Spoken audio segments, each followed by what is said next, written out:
The Panthers finally hit the field all together for OTAs. We got a lot of injury updates as well that came out of that first day. And of course, we found out a nugget about this training camp and preseason coming up that I think you might be interested in. We have all that and more in this edition of Panthers News today. Let's go ahead and get into it. Got to continue the conversation in the comments. So let me know how you feel about any of the topics we discussed, because first things first, Carolina kicks off OTAs, their offseason program. This is one of the first time that the team as a whole gets together to hit the field with helmets on, to be a chance to get 7-on-7, 9-on-7, 11-on-11, just actually competing against each other, getting drills together, everybody together, the rookies, the vets, offense, defense, special teams, everybody together hitting the field in unison. The first chance to get a look. The best part about OTAs, it's clip season. Yes, we get social media clips and videos coming out of practice that I just love to see, because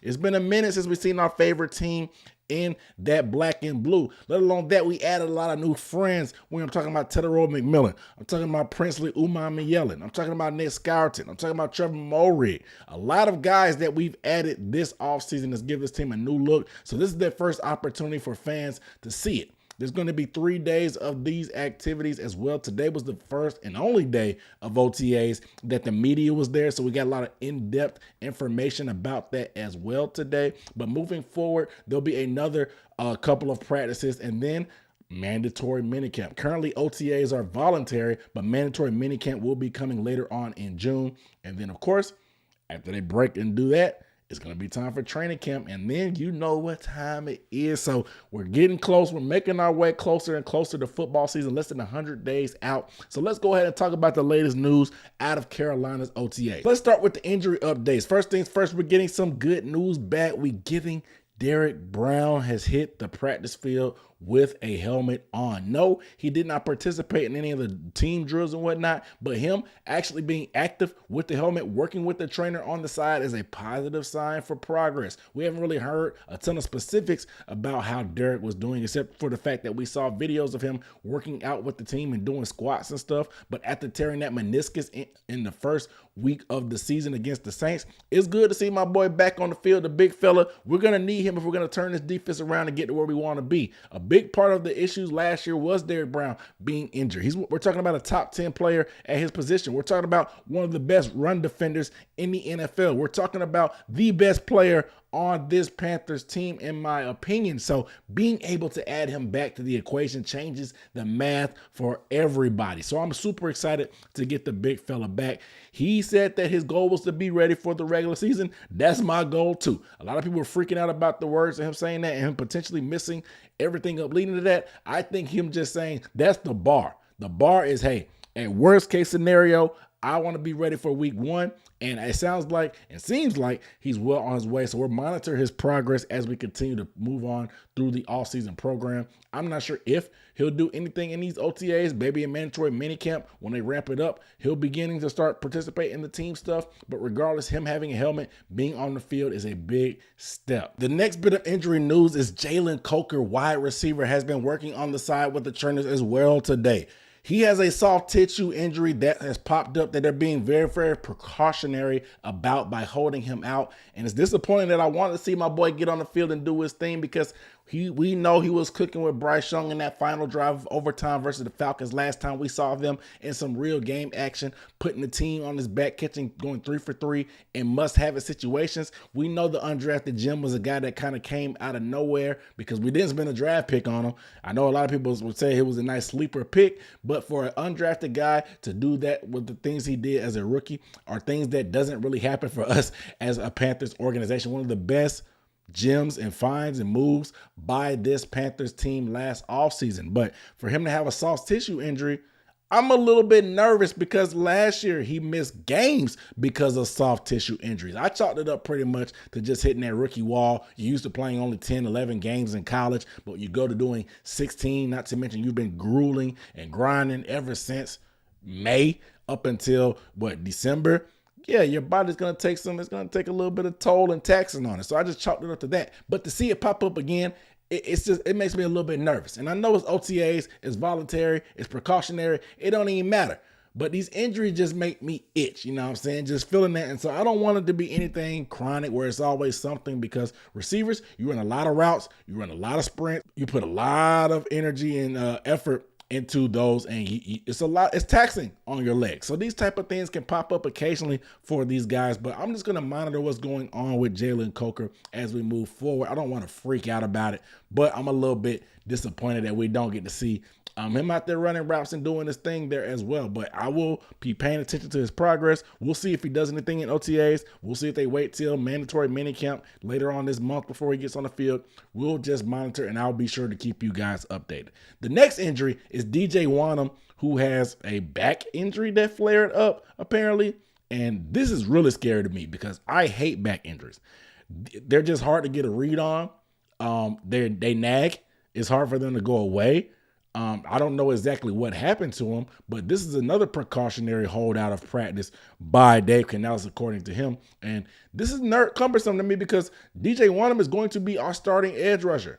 He's going to be counting on more this year than he was last year. We expected him to be a starter last year, and he missed the offseason program that time with that quad injury and the blood clots as well. So there was things going on there. But for him to miss it again with a back injury, no matter what the reason is, I'm a little bit nervous because we don't know who's going to be starting opposite of him. But from what I know and what I pretty much understand, he's going to be starting at one of those edge positions. So we want to see him fully on the field, getting in groove with the rest of the front. There's a lot of new guys up front.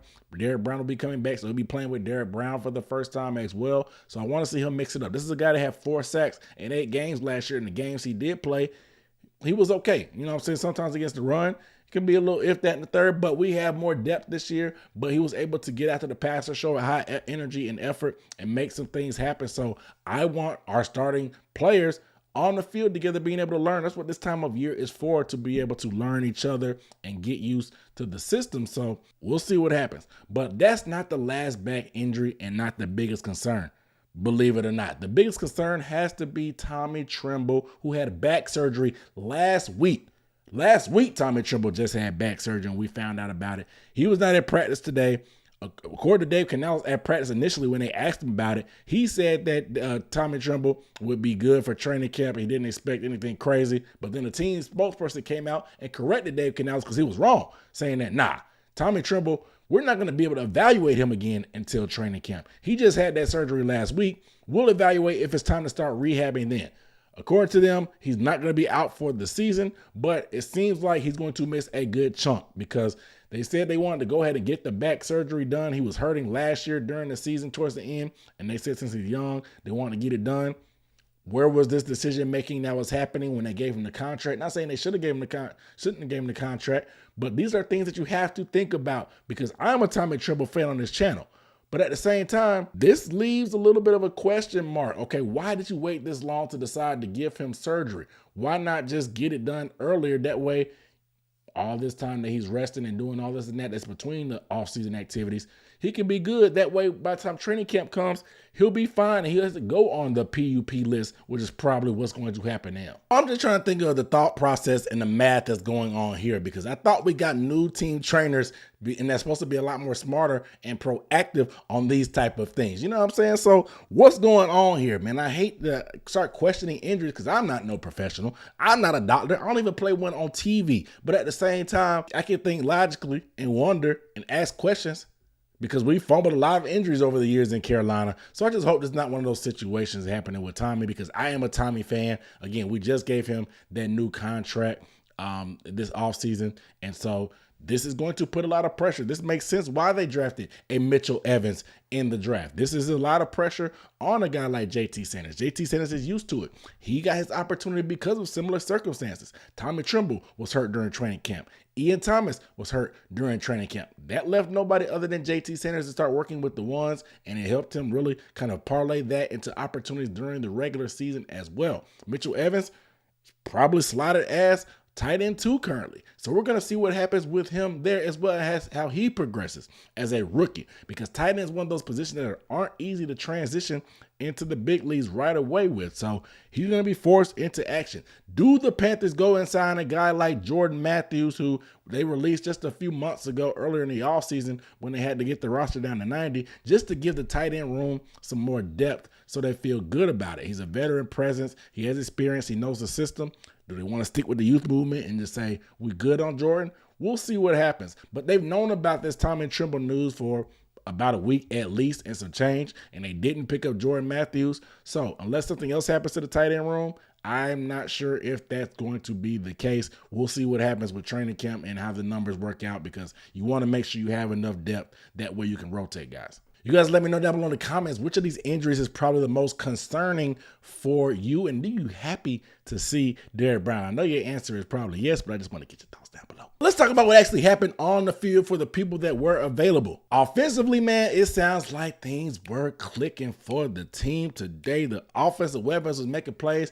Everybody eats in this system when Bryce Young is at quarterback. I'm hearing reports about XL hooping today. I'm hearing talk about Tedero and McMillan hooping today. I'm hearing about Adam Thielen catching hoops, catching ball down the sideline on the defense with Bryce Young rolling out. I'm hearing about JT Sanders catching 50-50 balls, and I'm hearing about Mitchell Evans making nice adjustments out on the field as well, just doing the things that we saw from him at training camp. So again, everybody eats in this offense with Bryce Young, the point guard. And again, with it being clip season, we got our first opportunity to see that Cali to Cali connection. And look, I know it's OTA time, and man, they're supposed to be getting fans excited, but damn it, it's working on me.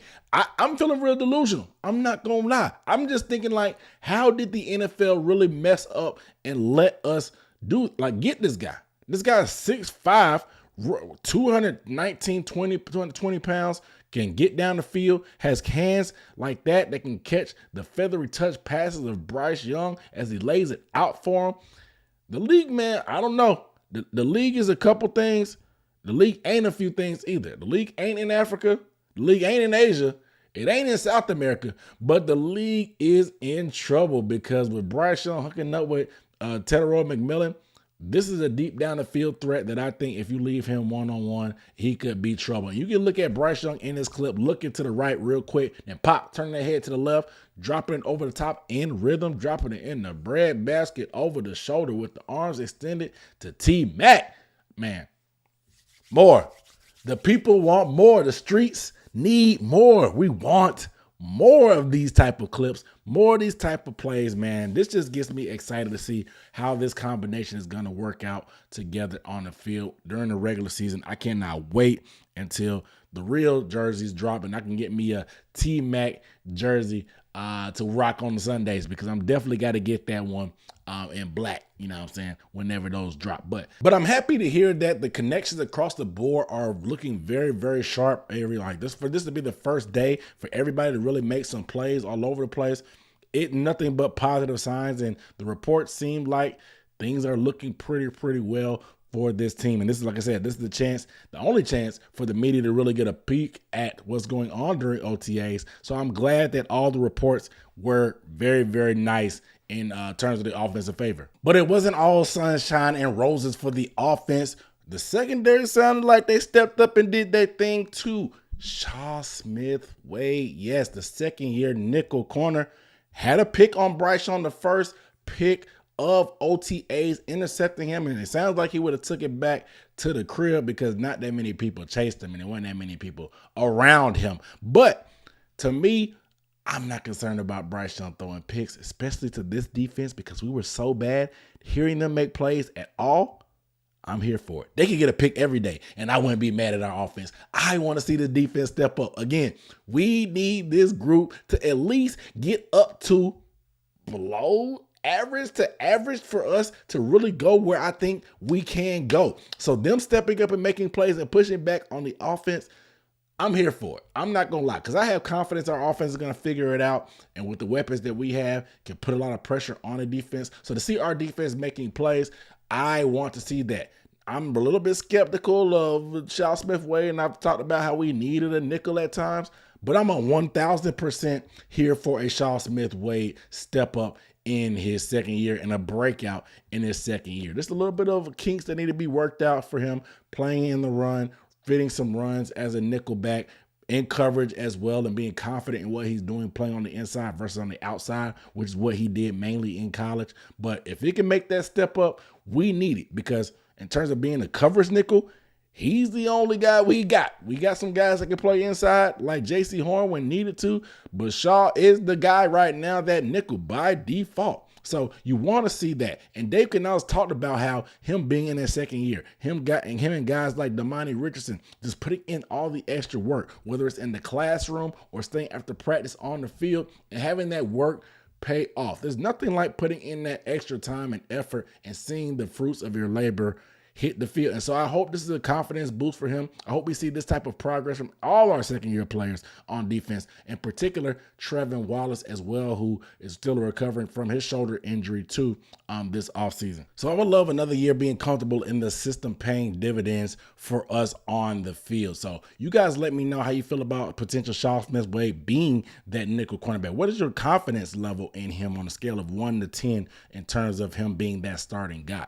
But also, we also heard that J.C. Horn, he gave it to T-Mac a little bit as well out there. They said T-Mac won some against Mike Jackson, but he lost some as well against both cornerbacks. So this is what I want to see. I talked about it in my Teteroy McMillan film breakdown about how playing against physical coverage and press coverage is something that he needs to sharpen up and tune up. So going against a feisty corner like J.C. Horn is going to do nothing but elevate. Iron sharpening iron. That's what the streets need. That's what competition and pushing each other is about. So I'm curious and excited to see the progress that they can make. And I'm glad to hear that the secondary is going to be holding their own. We put a lot of assets towards that front. Yeah, we added Trevor Moehrig and we pretty much revamped the whole secondary, but there's some depth questions there. So to see guys stepping up and making plays is music to my ears. Next bit of news that came out was from Xavier Legette, who did a press conference after practice, a very good practice that I might say. He was asked about just how his first year in the league and the effects of Teteroy McMillan being added. And I know there was some controversy amongst the media trying to stir up things like, hey, Xavier, did they how do you feel about them? Did they lose confidence in you because they drafted Teteroy McMillan? And he took it in stride. He said, man, it's been all smiles between him and Teteroy McMillan. Even some of the reports from Mike K from the Charlotte Observer saying how they were so busy celebrating after each one of them made plays, just hyping each other up and just continue to feed off each other, making those plays. And Xavier Legette said in his presser has been all smiles, and that he's really just been a great relationship between him and Teteroy. And the fact that adding they call him a great asset like that is going to open up everything. And Dave Canales corroborated that as well. It takes pressure off Xavier Legette like we talked about. Not to mention, they kind of gave it to him straight. He went back with Rob Moore and Brad Izzik, the receivers coach and offensive coordinator, and looked at this film and just talked about the drop. He was even asked his thoughts about what was going down on that evaluation and self-reflect. And this is what he had to say. Oh, yeah, I sat down with Coach Moore and Coach Brad just watching all the plays I had last year, seeing what I could have did better or what I did, and see if we could do something better from that as well. What were the biggest takeaways? Just mainly the drops I had. Me getting open, that wasn't a problem. It was just honing in to really catching the ball on them drops I had. Sounds pretty much like what I said in my film breakdown, just reacting to when Dave Canales talked about he thought that we had our guy in terms of not wanting to trade for DK Metcalf. And to me, him being in that number 2 position and the ball being spread around, I think it's going to take a lot of pressure off of him, and now he can just focus on being him and making plays. I think it allows the offense as well, the offensive coordinators, to design things, to put things and get him on the move, more so doing things that we thought he may do coming out of school, which is yards after catch, getting him the ball in space and letting him operate and work. He talked about it just being mainly concentration. He's working on his hands, doesn't really have a problem getting open, and it's just about catching the ball. And I wholeheartedly agree, because I think this guy has a lot of potential, and I'm here for that Xavier Legette bounce back. And if we can get that dynamic duo between him and T-Mac, man, the league better watch out. Again, I've already said that the league is in trouble because they let Teteroy fall to us. But if we can get XL to step up, you got Coker doing his thing, Adam Thielen, the tight ends are here and are making plays. We already know what we're going to do with the run game.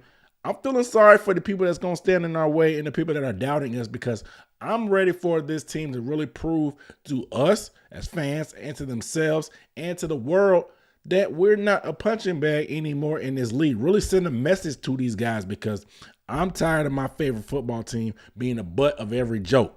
I'm talking about you, the PGA Tour. I want to talk about the amount of wins that, I don't know what the guy's name was, the PGA champion of the last of the tournament, compared to the Panthers win over the last 2 years, trying to really throw unnecessary jabs, especially when the team owner stays on the golf course. It's facts, but at the same time, everybody thinks they can be funny trying to crack jokes on my favorite team. I'm done with the disrespect. We come in for everything that we're supposed to, and I'm ready for this offensive explosion that's going to happen. And it's going to start with XL stepping up to the plate and having a great sophomore year. He knows what he has to do. He's been putting in that work. I'm excited to see what he can do. And you can even see it at practice today. He was working on catching passes, framing the ball. You know what the social media team, they know exactly what they're doing. This social media team knows exactly what they're doing. All the smoke and talk about Xavier Legette catching with his hands, focusing on that. They made sure to have him catching it, framing the football, squeezing it, looking it all the way into his hands, getting upfield. This is the type of things that we want to see, though. Him in space, him with not a lot of people around him, with a chance to get the ball on the sideline there and make some plays. I'm excited about the potential of Xavier Legette. He had off-season surgery as well to put a screw in his foot. From all the reports saying he's moving a lot better. We know he looked a little clunky and chunky a little bit out there on the field, but it may have been because he had a little hitch in his giddy up. So now that he has that screw in there, it's repaired. He's done a lot of things to strengthen the wrist. I'm excited for this coming of age of Xavier Legette that could be happening this year coming up. You guys let me know down below in the comments what your expectations for XL are this year. Do you still have high hopes? Do you think he'll be better in that Robin per se role, being that wide receiver too? If we think T-Mac's going to be that guy, let me know your thoughts down below. And the last nugget that came out is the Panthers will be doing a second joint practice going against the Houston Texans out in Houston. So we've already announced that we're doing in the first week here in Charlotte. They're going to be going against the Browns for a full week of joint practices ahead of their preseason game. There's going to be one joint practice in Houston going against the Texans. Yes, we get to see CJ Stroud and Bryce Young duke it out on the same field. We don't personally, but we're going to be getting a lot of clips and videos, hopefully, of how things may go down out there. So I'm excited about that prospect as well of those things, and to being able to go against that very talented and exciting and dominant at times Houston Texans defense is going to be a real test of how things are for us, especially up front with this offensive line that we performed like a top 10 group last year. So being able to add a second joint practice is the first time we've done it in 2 years. I know against last time I remember was probably what we did the Colts and the Jets, maybe, I think. And that was Baker Mayfield year one, or maybe even Frank Wright. I can't even remember exactly. But it's been like 2 or 3 years since we've done multiple joint practices. So being able to do that, I'll be curious to see how Dave Canales balances this compared to the preseason. He said that the starters will play in preseason. He didn't say how much, especially if we have 2 joint practices. Does this change his thought process on that? We'll see. I think that was a big mistake that he might have made, not playing the starters much in preseason last year. So I think they're going to get a full buffet of work, in my opinion. I'm excited to see how we test and line up against these guys. Too bad we won't be able to see any of the joint practices because training camp is closed for Panthers fans in Charlotte for 2 years, and the second joint practice is in Houston. Bummer. But you guys let me know down below, how do you feel about that? What are you looking forward to matchup-wise in terms of these 2 Houston teams? Because we're going to have T-Mac against maybe Derek Stingley. You're going to have some offensive line work. Will Anderson and Ike Ekwonu going at it against an offensive line, defensive line. Of course, they have all kind of other players across the board there. Nico Collins and J.C. Horn. It's going to be a little bit of that. There's going to be a little something going on. So I'm excited. But you guys let me know how you feel down below. I'll appreciate you watching this video. I'll catch you in the next one. I'll see you next time. Peace.